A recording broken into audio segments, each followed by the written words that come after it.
Alors, comment te sortir du mauvais œil? Je te le symbolise, un mauvais œil, c'est comme si tu étais entre le marteau et l'enclume. Donc, chaque fois que tu penses à ton bourreau, tu prends un coup de marteau. Donc, tu dois visualiser ce marteau et cette enclume et faire un pas de côté. Donc, le mauvais œil, il peut être lié.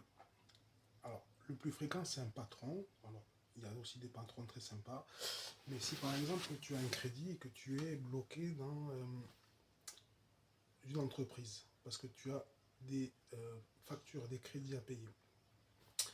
Donc il ne faut pas hésiter, si tu le peux, à quitter le travail malgré tout, il y aura toujours mieux qui t'attend. Parce que le poids du temps va t'user. Donc tu vas doucement te consumer et tu vas avoir de moins en moins d'énergie, d'accord? Et tu n'as qu'une vie, n'oublie pas, et rien à perdre, d'accord? Donc tu dois reprendre ton pouvoir et pouvoir donc ou démissionner ou trouver une entente si c'est à long terme ou qu'on joue sur le temps pour que tu démissionnes, n'hésite pas. Voilà, parce que tu vas te retrouver avec des problèmes de santé mentale et physique et à la fin, pour rebondir, tu auras beaucoup plus de mal.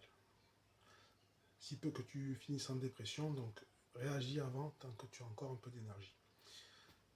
À ce compte-là, à ce sujet-là, pardon, tu peux me contacter, je t'expliquerai comment augmenter tes énergies pour sortir de cette situation.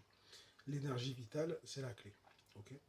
Ensuite, il y a plusieurs situations. Ça peut être aussi affectif. Si tu as quelqu'un qui joue avec tes sentiments, ou alors ta famille, ton père ou ta mère qui ont une emprise. Ça peut être aussi, donc je disais, ton voisin, un relationnel, en tout cas. Il faut, pour retrouver son pouvoir, bloquer les pensées quand elles arrivent.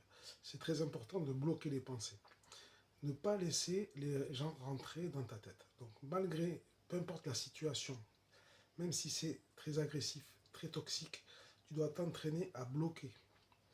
Alors, tu peux t'aider du sport, de la nature, il faut vraiment te changer les idées et visualise bien ce marteau et cette enclume.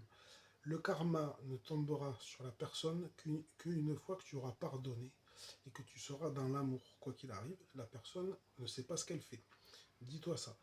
Donc, tu n'as rien à perdre, à partir, à démissionner, à déménager ou à couper avec ta famille. Une relation toxique, on n'y reste pas. Voilà.